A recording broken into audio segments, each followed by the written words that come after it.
Cutting থেকে কিভাবে চারা করা যায় এই ভিডিওতে সেটাই আজকে দেখাবো আপনাদেরকে। খুব সহজে কিভাবে আপনারা কাটিং থেকে চারা তৈরি করতে পারবেন। তাই ভিডিওটি না টেনে সম্পূর্ণ দেখার অনুরোধ রইল। আমার এই গাছটি কাটিং করার জন্য একদম উপযুক্ত। দেখেন কি সুন্দর শিকড় বের হয়েছে। এই যে দেখেন আমি কিভাবে কাটতেছি, আমি কিন্তু শিকড়ের নিচ থেকে কাটতেছি, ঠিক আছে। আবার দেখেন আমি কিন্তু সম্পূর্ণ এই যে ভিডিওটা দেখলে আপনারা বুঝতে পারবেন কিভাবে আসলে আমরা কাটছি। একটু রাখতে হবে, পুরো একদম কেটে ফেললে চলবে না, একটু বড় করে রাখতে হবে নিচের যেটা আপনার মাটিতে যাবে। এই যে সুন্দর করে আমরা কাটিং করে ফেললাম। ভিডিওটি ভালোভাবে খেয়াল করলে বুঝতে পারবেন আমি কিভাবে কাটতেছি। আমি কিন্তু A to Z সবই দেখাই দিচ্ছি, এই ভিডিওতে সবই দেখাবো। আপনারা ধৈর্য সহকারে দেখতে থাকুন ভিডিওটি।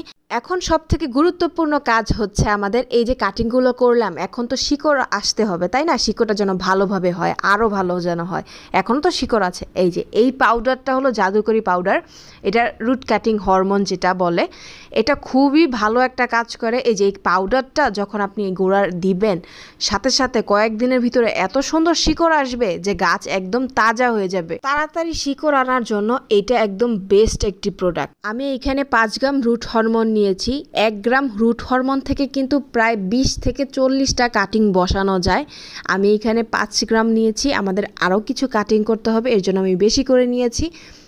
অনেকেই এটা আপনার ডাইরেক্ট ব্যবহার করে, আবার অনেকে পেস্ট করে ব্যবহার করে, দুইটাই কিন্তু ভালো, কিন্তু আমার কাছে মনে হয় একটু পেস্ট করে নিলে বেশি ভালো হয়। তাই আমি এখন এটাকে পেস্ট করব, একটু সামান্য পানি দিয়ে একটু পেস্ট করব টাইপের।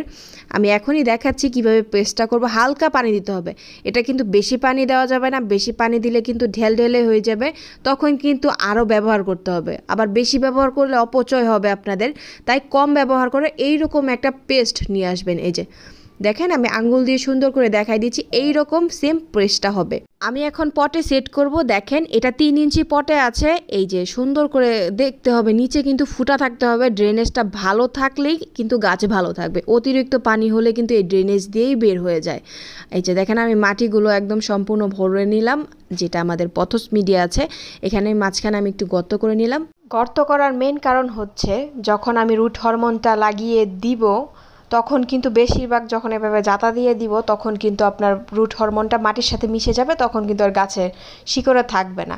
এর জন্য আগে গর্ত করে নিলাম, এখন রুট হরমোন লাগিয়ে সুন্দর করে ওইটার ভিতরে ঢুকিয়ে দেব, আলতোভাবে থাকে, মাটির যেন স্পর্শ পায় কিন্তু রুট হরমোনটা গায়ে থাকবে। যে যতটুকু ঝোপালো করতে চান ততগুলো কিন্তু আপনার ডাল বসাতে হবে। এখানে ডাল গোছানো শেষ। আমি কিন্তু সেম এই যে এরকম করে সবগুলো চুবিয়ে নিয়েছি রুট হরমোনের ভিতরে, যেন একদম শিকড় দিয়ে ভরপুর হয়ে যায়। এখন